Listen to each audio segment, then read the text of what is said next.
저희 앞으로는 명절에 참석 안 하겠습니다. 뭐? 계속 이렇게 지수 못 살게 하시면 앞으로 집에 안 와요.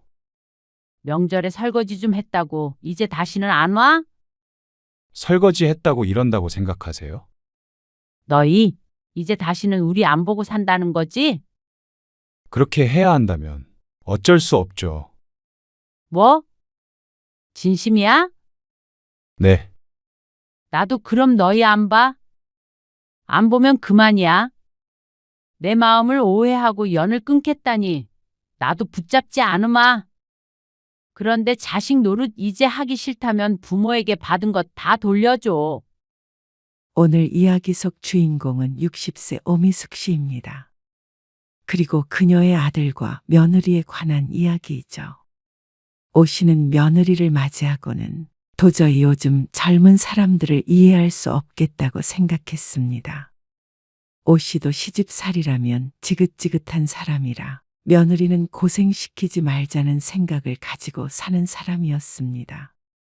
그래서 한 번도 며느리에게 시집살이를 시킨 적이 없었습니다. 명절에도 조차 말이죠. 그런데 그런 오 씨의 마음을 알아주기는커녕 손에 물을 좀 묻혔다고 다시는 시집에 오지 않겠다고 화를 내는 며느리. 그리고 며느리의 편을 들며 엄마인 자신에게 역정을 내는 아들. 오 씨는 허탈했습니다. 정말 시집살이라도 시켜보고 이런 소리를 들으면 억울하지 않을 것 같았습니다. 생일에 전화 한 통을 안 해도 뭐라고 한 적이 없었고 집에 방문하면 손 하나 까딱하지 않아도 핀잔 한 번 준 적이 없었습니다. 하지만 그럼에도 불구하고 시집이라면 질색하는 며느리. 오 씨도 더 이상 며느리 비위를 맞추며 살기가 힘들었습니다. 이런 며느리라면 더 이상 자신도 부모 노릇을 하고 싶지 않았죠. 그래서 연을 끊겠다는 아들 며느리에게 콧방귀를 뀌었습니다. 그렇다면 누가 손에 일지 불보듯 뻔했습니다. 오 씨는 아들이 하나, 딸이 하나 있었습니다. 오 씨는 자식들과 친밀한 편이었습니다. 어려서부터 친구처럼 지냈던 탓에 자식들 둘 모두 심각한 사춘기 시절이 없이 지나갔습니다. 고민이 있으면 털어놓고 독립을 한 뒤에도 늘 왕래하며 그렇게 살았습니다. 우리 애들은 나가서 산 뒤로는 전화도 한 달에 한 번 할까 말까야. 부모 생각은 안 나나 봐. 아, 요즘 애들은 그렇지. 그래도 지금은 그나마 나아. 결혼해봐라. 더하면 더했지. 특히 며느리나 사위는 그냥 남이라고 생각해야 해. 아니, 왜 그래야 해? 며느리든 사위든 우리가 잘하면 되는 거지. 모임 친구들의 말에 오 씨가 반박했습니다. 나이가 나이인지라 모였다 하면 자식들 얘기, 며느리나 사위 얘기가 대부분이었습니다. 그런데 꼭 흉을 보려는 사람들이 있었습니다. 오 씨는 그런 지인들을 이해하지 못했죠. 요즘 사람들을 이해하려고 해야지. 우리 때처럼 그렇게 생각하면 안 돼. 우리 때? 아이고, 내가 우리 젊었을 때처럼 그렇게 했으면은 다 이혼하고 도망가지. 그러면서 자신들은 나름대로 잘해준다고 말했습니다. 며느리는 시집살이 안 시키면 되는 거고 사위도 머슴처럼 안 부리면 뭐가 문제야? 각자 잘 살면 서운할 것도 없어. 아이고, 그래 잘났다. 며느리랑 사위가 자기한테 잘한다 이거지? 이 집은 아주 웃음꽃이 피잖아. 비결이 뭐라고? 우리 먼저 좋은 부모가 돼야 한다는 거지. 오 씨의 말처럼 오 씨는 며느리나 사위와 사이가 꽤나 좋은 편이었습니다. 오 씨는 그 이유가 오 씨 스스로 자식들에게 집착하지 않기 때문이라고 생각했습니다. 그러니까 신세대 마인드를 가지고 있기 때문에 자식들과도 소통이 된다고 여겼죠. 당신 생일인데 애들 불러서 파티라도 해야 하는 거 아니야? 에이, 번거롭게 뭘 그래요. 내 생일이 뭐 대수라고 바쁜 애들을 불러요? 나중에 서운하다고 하지 말고 내가 전화할게. 애들한테. 됐다니까 그러네. 그러면 뒤에서 흉 봐요? 나이 1살 더 먹는 게 뭐 대단한 건가? 그냥 우리 둘이 조촐하게 좋은 시간 보내면 되지.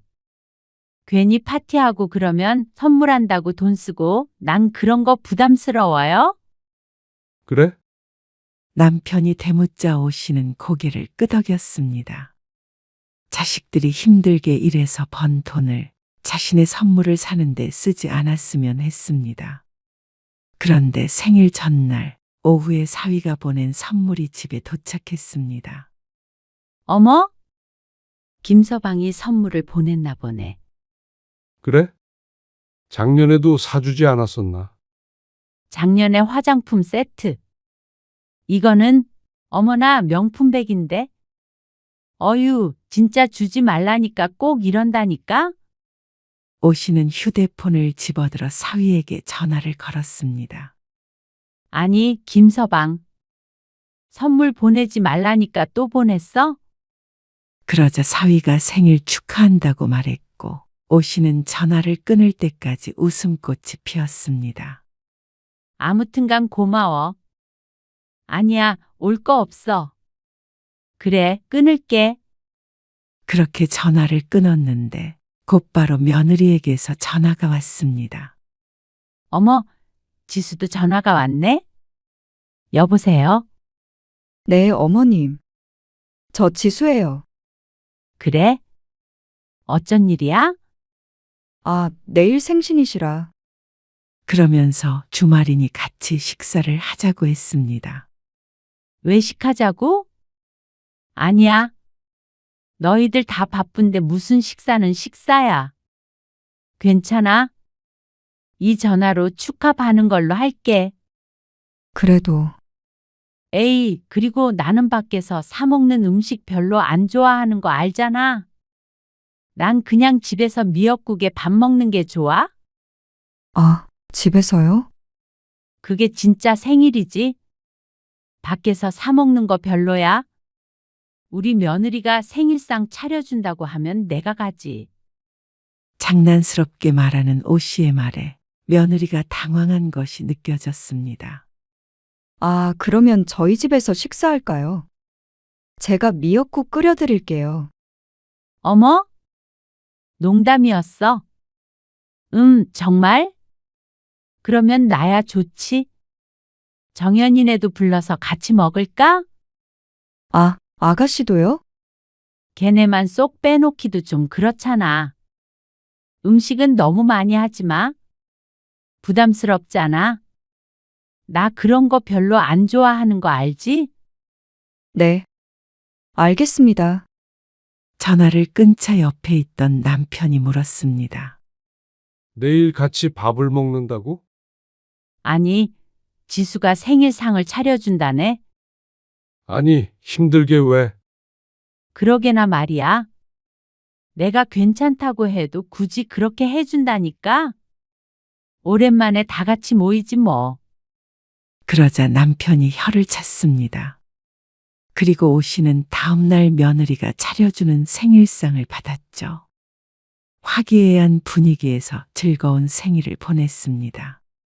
이런데도 며느리나 사위와 사이가 어색하다는 사람들은 이해가 잘 가지 않았죠. 지수야, 이번 명절 때문에 전화했어. 아, 네. 어머님, 명절이 다가오자 오씨가 며리에게 전화를 걸었습니다. 아무래도 가장 부담될 사람이 며느리일 것 같아서 말이죠. 우리 명절에 음식 많이 하지 말자고. 어차피 잘 먹지도 않는 것들 수십 개 하면 뭐해? 요즘 사람들은 다들 간소화하는 추세라며. 아, 그러면 좋죠. 그럼 전 같은 거는 제가 집에서 조금만 부쳐서 갈까요? 에이, 뭐 하러 그래? 그냥 와서 후다닥 해치워버리면 되지. 그러자 며느리는 좋아했습니다. 아들이 결혼한 지 3년째인데 지난 2해 동안에는 오씨도 좀 힘들어왔습니다. 우리 식구들만이 아니라 집에 손님도 몇 오기 때문에 해야 하는 음식 양이 상당했죠. 그래서 올해부터는 조금 줄이기로 결심했습니다. 며느리들만 고생하는 이런 명절 문화는 오씨도 질색하는 것이기 때문이었습니다. 요즘 젊은 사람들이라면 더 그럴 것임을 오씨는 아주 잘 알고 있었고 이해했습니다. 그렇게 명절 당일이 되었을 때였습니다. 재료가 많네요. 명절 전날 점심쯤에 아들과 며느리가 집으로 왔습니다. 그런데 오씨가 장을 봐온 재료들을 보더니 조금 놀란 기색을 보였습니다. 이것저것 사다 보니까 조금 많아지긴 했는데 만드는 거는 조금 하면 되지. 오씨가 며느리를 안심시켰습니다. 저도 같이 할게요. 아들이 부엌으로 들어왔습니다. 그런 아들을 오씨가 말렸습니다. 부엌 좁은데 덩치 큰 너까지 들어오면 더 불편해. 그렇지, 지수야? 아, 네. 겉봐. 너는 가서 아버지랑 말동무해. 마늘이라도 깔게요. 깐 마늘 샀으니깐 걱정 마세요, 아드님. 얘가 꼭 이런다니까, 눈치 없이. 엄마가 며느리랑 둘이 오붓한 시간 보내려고 하는데 말이야. 아, 네. 알겠어요. 아들의 마음은 충분히 알았습니다. 오씨도 며느리를 고생시킬 마음이 전혀 없었습니다. 지수야, 이것 좀 썰어줄래? 내가 손목이 안 좋은데 어젯밤에 삐었지 뭐야? 네. 제가 할게요. 오씨는 칼을 며느리에게 넘겨주고 안방에 들어가 손목 보호대를 찾습니다. 그러던 찰나에 시동생에게서 전화가 왔습니다. 한참 통화를 하고 부엌에 가니 며느리가 한창 준비로 바빠 보였습니다. 지수야, 이렇게 사람들이 안 도와주네. 네? 선호 작은아버지도 오고 고모들도 오신대.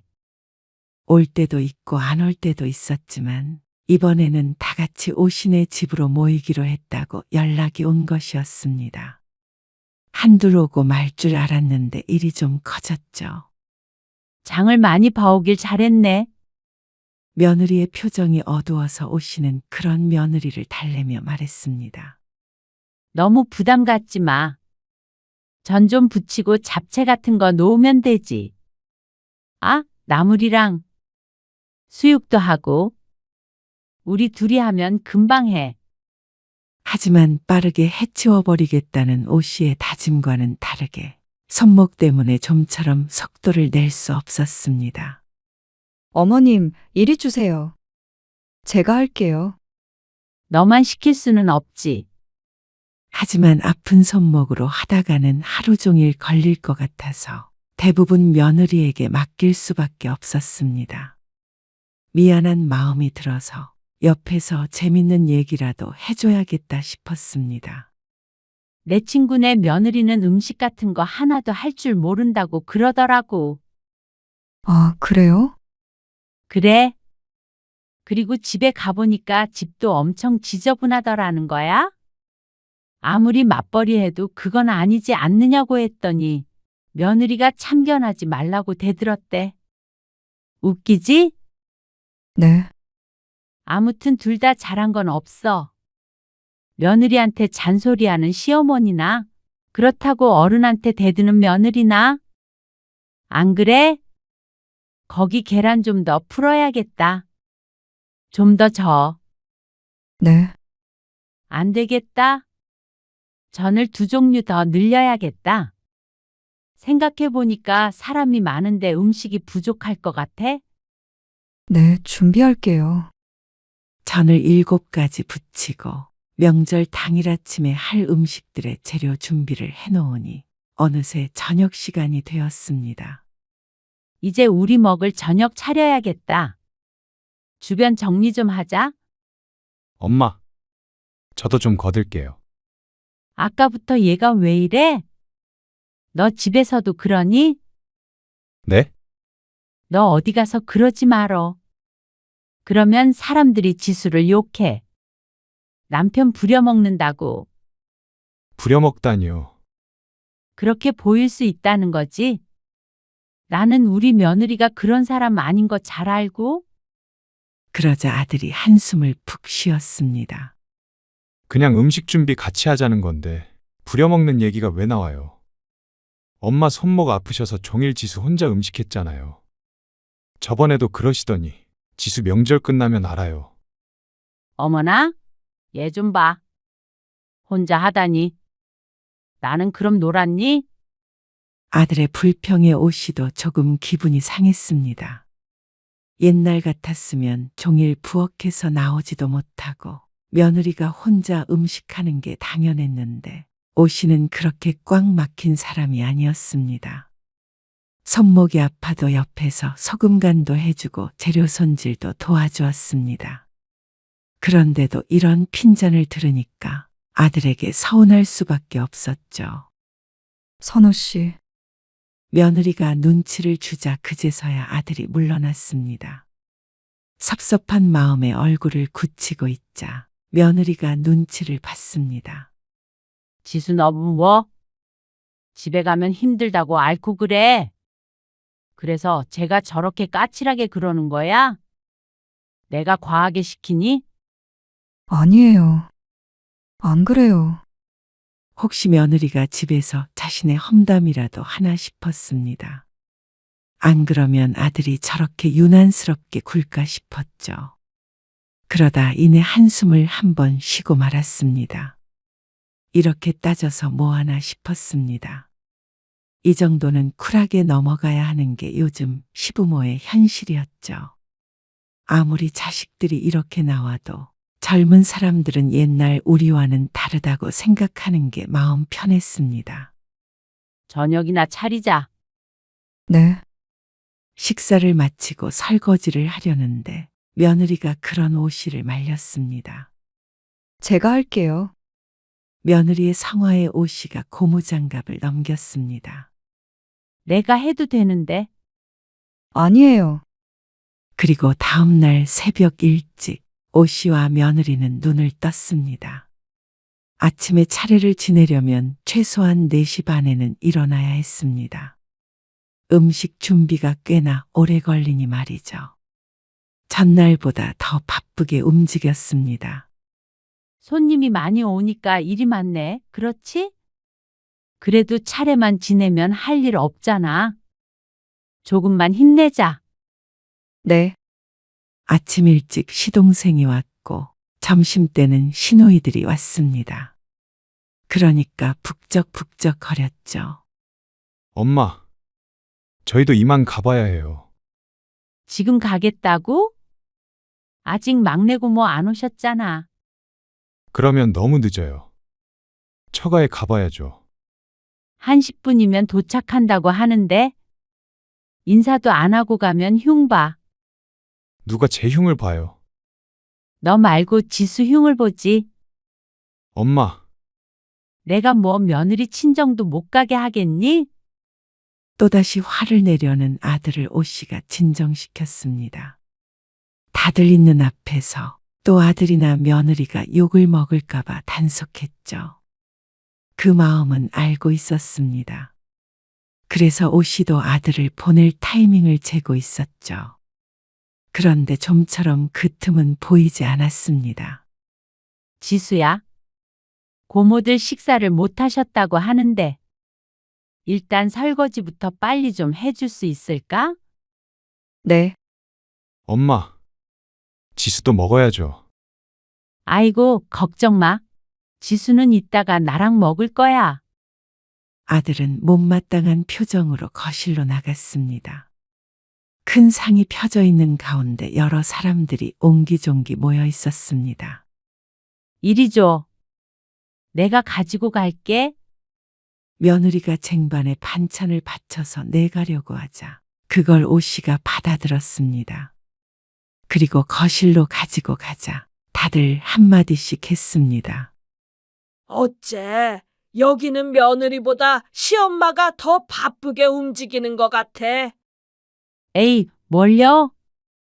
이 정도는 해야 며느리한테 사랑받죠? 그래도 젊은 며느리 시켜. 그래야 배우지. 배우긴요? 요즘에는 며느리 부려먹으면 안 되는 거 몰라요? 아무튼간 신세대야. 신우이의 말에 오씨가 웃음을 지었습니다. 근데 친정에 보내야 하는 거 아닌가? 아, 좀 늦게 간대요.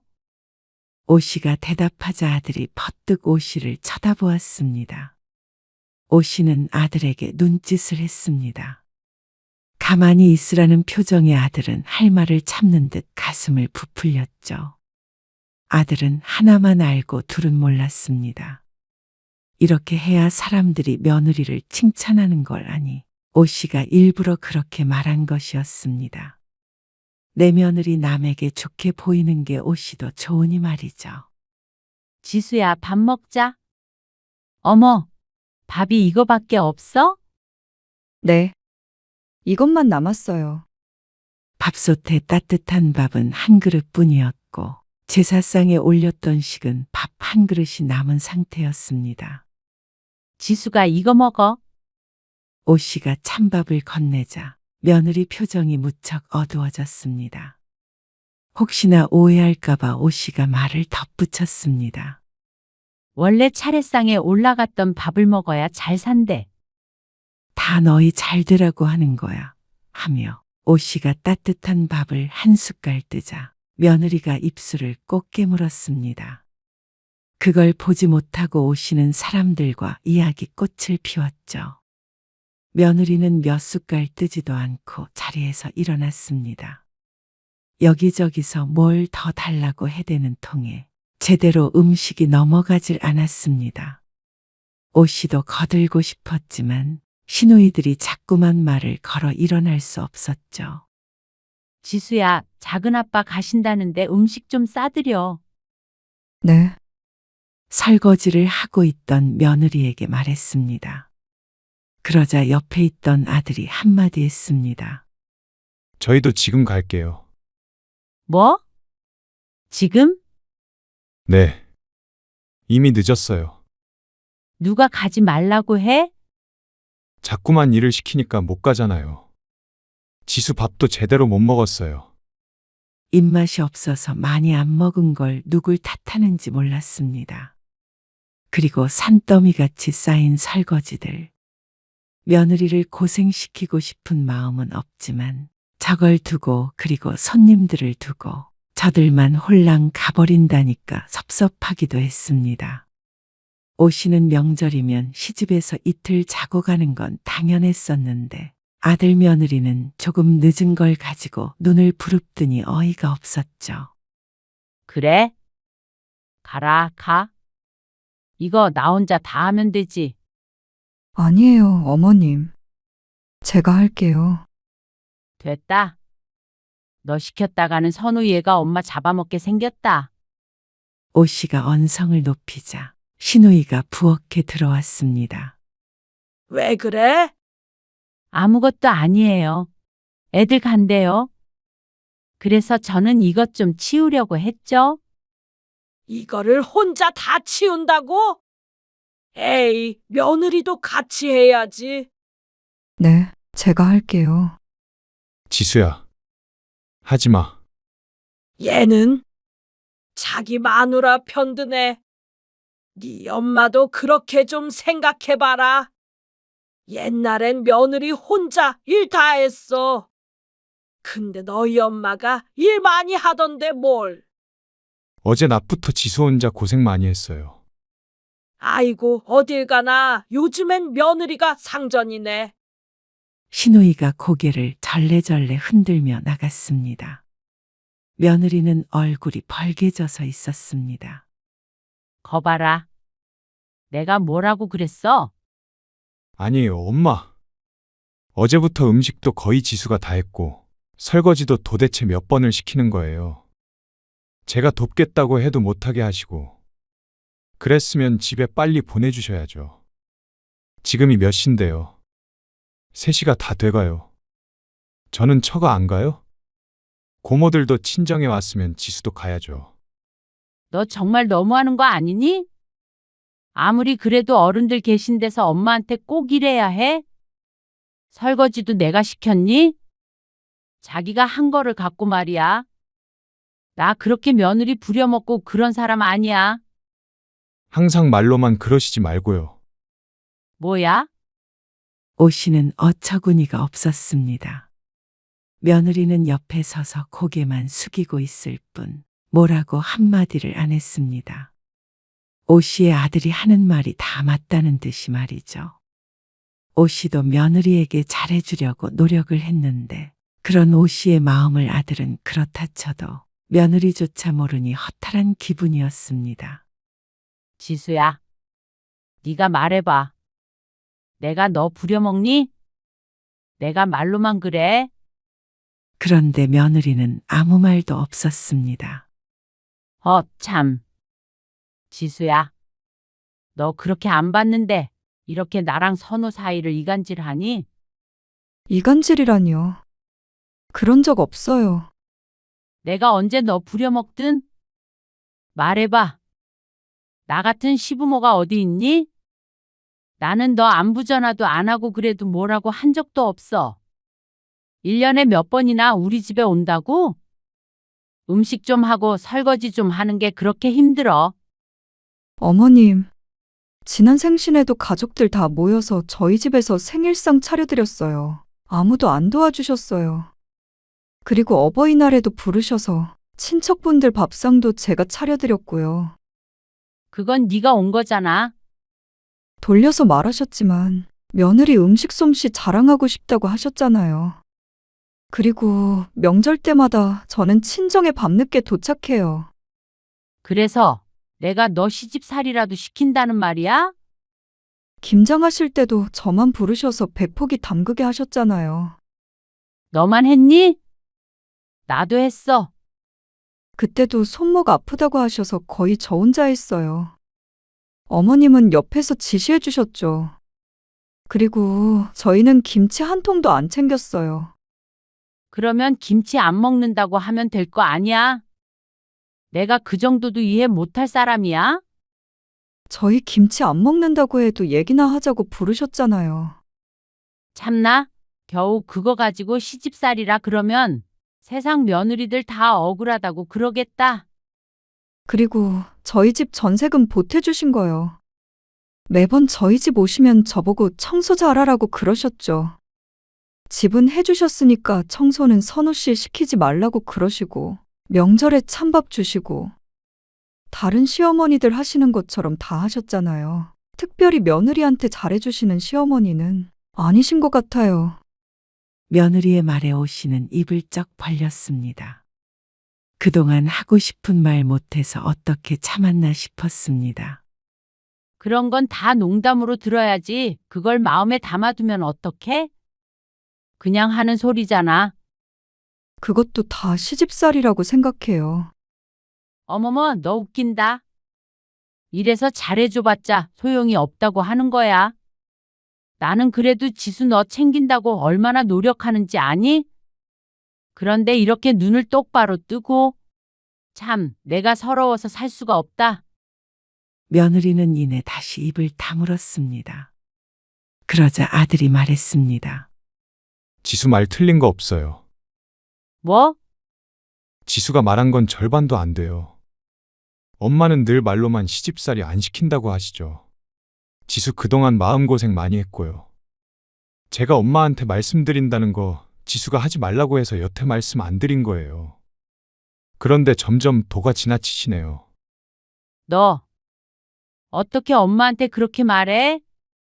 저희 앞으로는 명절에 참석 안 하겠습니다. 아들의 말에 오씨의 눈이 커졌습니다. 뭐?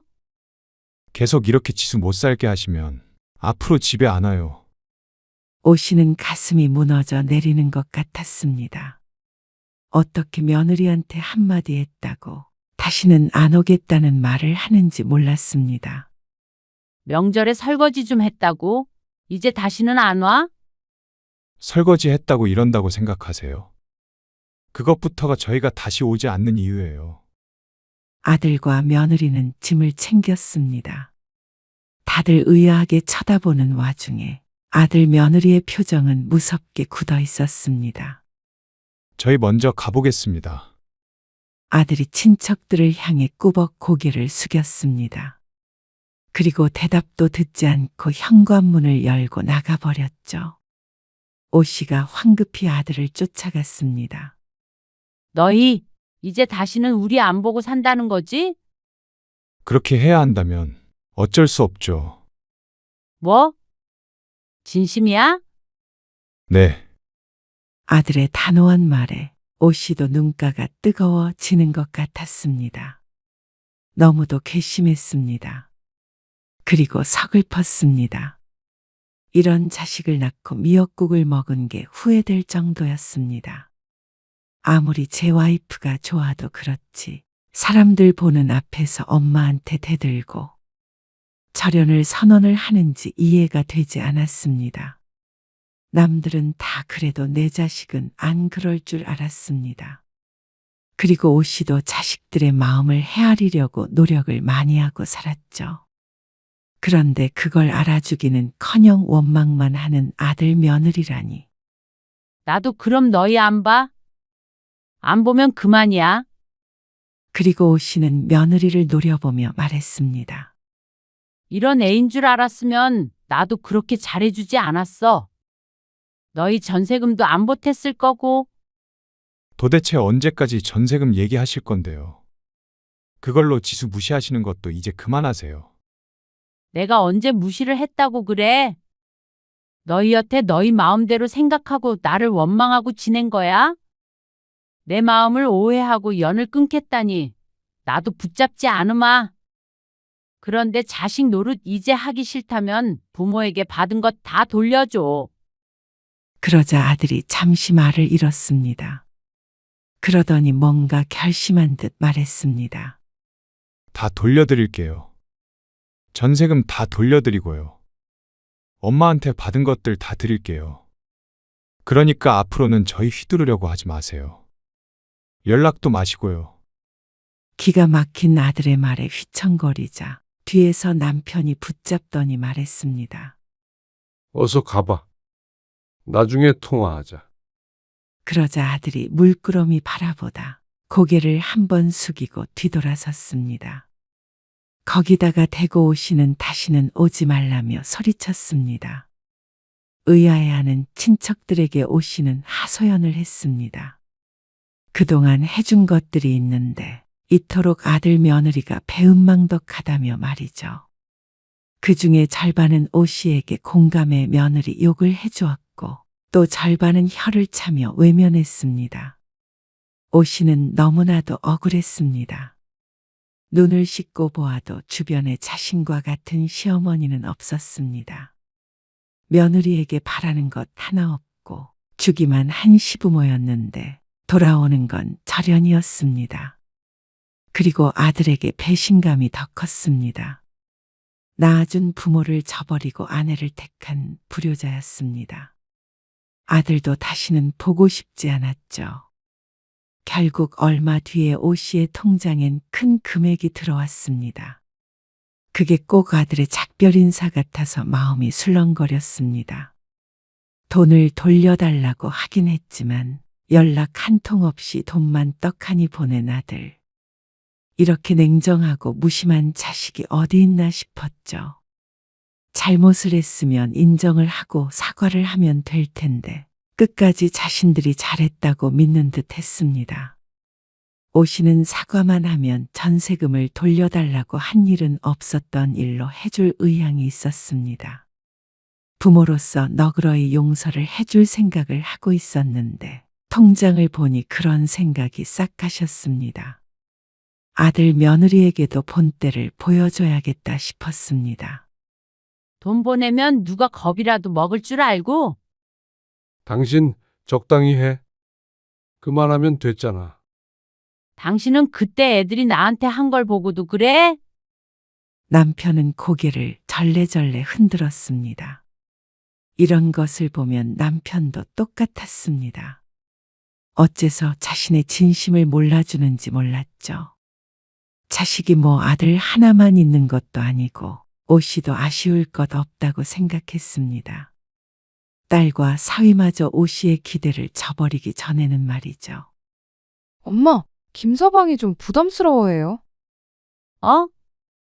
그게 무슨 말이야? 뭐가 부담스러워? 자꾸만 전화해서 어디 가고 싶다고 그러니까. 가고 싶다고 그런 게 아니라 근처에 축제가 있어서 알려준 것 뿐이야. 근데 데려가라는 식으로 얘기했다면서요. 어머머. 그냥 한 소리를 가지고 왜 그래? 그래도 앞으로는 그러지 마세요. 자꾸 그러니까 전화 받는 게 무섭지. 김서방이 그래? 그런다는 게 아니라. 아무튼간 그런 줄 아세요. 됐다. 너네도 똑같다. 아주 자식들 키워봤자 소용이 없어. 너도 땡이야.